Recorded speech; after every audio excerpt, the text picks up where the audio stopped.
1971 के general election का एक बहुत ही पावरफुल स्लोगन था, गरीबी हटाओ देश बचाओ।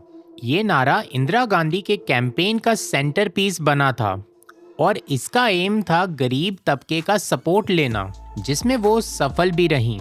लेकिन अगर हम आज भी देखें तो अब भी हम गरीबी के ऊपर ही बात कर रहे हैं। गरीबी एक ऐसी समस्या है जो हमें हमेशा से चुनौती देती रही है। अब गरीबी देखो यार, तो ये तो मेनली इनकम इनक्वालिटी से पैदा होती है, ये बात तो तुमको भी पता है। And it is a relative term. जैसे मैंने पहले भी बताया था कि अंबानी के लिए तो इवन बॉलीवुड की सेलिब्रिटीज भी गरीब हैं, और यही एक रीजन है जिसकी वजह से लोग ये जस्टिफिकेशन देते हैं कि देखो, जो हमसे 200-300 साल पहले लोग रहते थे उनसे हम कितने ज्यादा अमीर हैं। लेकिन मुझे यहाँ पर ये लगता है कि ये कंपैरिजन करना ही एक टाइप की बेईमानी है।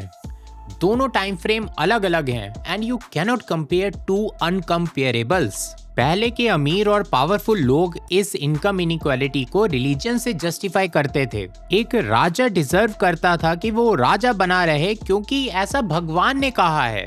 जैसे अशोक अपने आप को देवम प्रिय पिया दासी बुलाता था, कुषाण रूलर्स अपने आप को देव पुत्र बुलाते थे। ऐसे ही फ्रांस के लुई 14 ने अपने आप को सूरज की तरह प्रोजेक्ट किया था। इन सब के बाद हमारे पास आता है एज ऑफ एनलाइटनमेंट। यहाँ पर बहुत से थिंकर्स ने बताया कि all men are created equal, natural rights, social contract, freedom of speech और सेपरेशन ऑफ पावर्स का प्रचार प्रसार किया गया। ये एक ऐसी सोच थी जिसने बहुत सी क्रांति को जन्म दिया। अमेरिकन और फ्रेंच रेवोल्यूशन इसका प्रमुख उदाहरण है। फ्रेंच रेवोल्यूशन के बाद दुनिया भर में एक नए सोच का प्रचार हुआ जो इक्वालिटी और ह्यूमन राइट्स पर जोर देती थी। UN declaration of human rights भी कहता है कि all human beings are born free and equal. Even Bharat का संविधान भी इक्वालिटी की बात करता है। अब देखा जाए तो आइडिया कितना कमाल का है कि सारे लोग इक्वल होते हैं, लेकिन इससे अमीर लोगों को दिक्कत पैदा होती है। अगर सारे ही लोग इक्वल हैं तो आप रिलीजन को यूज करके जस्टिफाई ही नहीं कर सकते हो कि समाज में कुछ चुनिंदा लोग ही क्यों अमीर और पावरफुल हैं। तो अब इस केस में रिलीजन को हटा के योग्यता से रिप्लेस कर दो। मतलब एक ऐसा समाज जहां पर आपका स्टेटस आपकी योग्यता की वजह से आपको मिला है और आप मेहनत करके अपना सोशल स्टेटस बदल सकते हो। जैसे ऑटो रिक्शा चलाने वाले का बेटा आईएएस बन जाता है और कहीं ना कहीं लोग इस बात पर भरोसा भी कर लेते हैं। वो अपनी विफलता का दोष अपने आप को देने लग जाते हैं। लेकिन यहाँ पर एक जरूरी बात है कि क्या ये सोशल मोबिलिटी हर एक के लिए इक्वली एक्सेसिबल है? ये समाज के चुनिंदा एग्जाम्पल एक प्रकार का इल्यूजन क्रिएट करते हैं कि सोशल मोबिलिटी हर एक के पास अवेलेबल है और कोई भी मेहनत करके अपना सोशल स्टेटस आराम से चेंज कर सकता है। तो अगर ऐसा है तो एक सिंपल सा सवाल ये खड़ा होता है कि क्या सारे लोग अमीर बन सकते हैं? शॉर्ट आंसर है नो। लॉन्ग आंसर, इसके बहुत से कारण हैं। पहला सबसे बड़ा कारण तो फैमिली ही है। आप अच्छे घर में पैदा हुए हो, आपके पास पहले से ही एक बहुत बड़ा एडवांटेज है।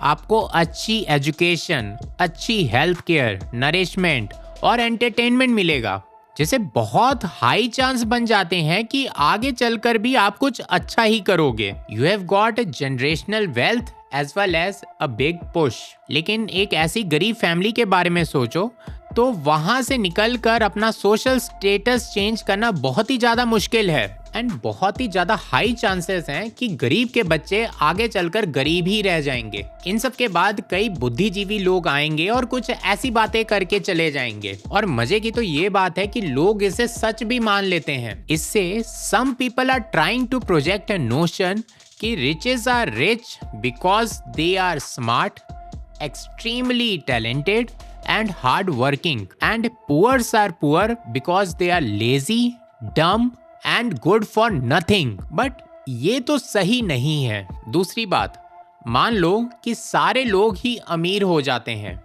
एक अमाउंट का वेल्थ हर एक के पास अवेलेबल है, तो उस केस में ये सारा इकोनॉमिक सिस्टम ही कोलैप्स कर जाएगा। अब ऐसा मैं क्यों बोल रहा हूँ? बिकॉज हमारे पास इतने रिसोर्सेज अवेलेबल ही नहीं है कि हम हर एक की डिजायर्स को पूरा कर पाएं। और बात तो ये भी है ना कि अगर सारे ही अमीर हो गए तो काम करने की किसी को जरूरत ही नहीं है। साफ सफाई, खेतों में काम करना इत्यादि इत्यादि लोग क्यों ही करना पसंद करेंगे। ये सब काम ज्यादातर लोग तो मजबूरी में ही करते हैं। तो क्या लोगों को पैसा बांटने से गरीबी खत्म हो जाएगी? एक्चुअली नॉट, इन्फ्लेशन ही इससे बढ़ेगा। तो अब इस वीडियो का कंक्लूडिंग नोट क्या हुआ? शायद कुछ भी नहीं। हमें इतना पता चल गया कि सारे लोग अमीर नहीं बन सकते हैं, सारे लोग रॉल्स रॉयस में नहीं घूम सकते हैं, लेकिन इसका ये मतलब नहीं है कि एक गरीब व्यक्ति अच्छी लाइफ जीना डिजर्व नहीं करता है। Life is not just mere living. और यही बात Maneka Gandhi versus Union of India case से भी निकलती है कि life is living with choice and dignity. और आज के टाइम में I think this is only the great Indian dream. So I hope आपको ये वाली वीडियो पसंद आई होगी। अगर पसंद आई होगी तो लाइक कर देना, अपने विचारों को कमेंट सेक्शन में व्यक्त करते जाना। चैनल पे पहली बार आए तो इस चैनल को सब्सक्राइब करना। मैं मिलता हूँ बहुत जल्द बहुत से अमेजिंग कंटेंट के साथ। तब तक के लिए जय हिंद।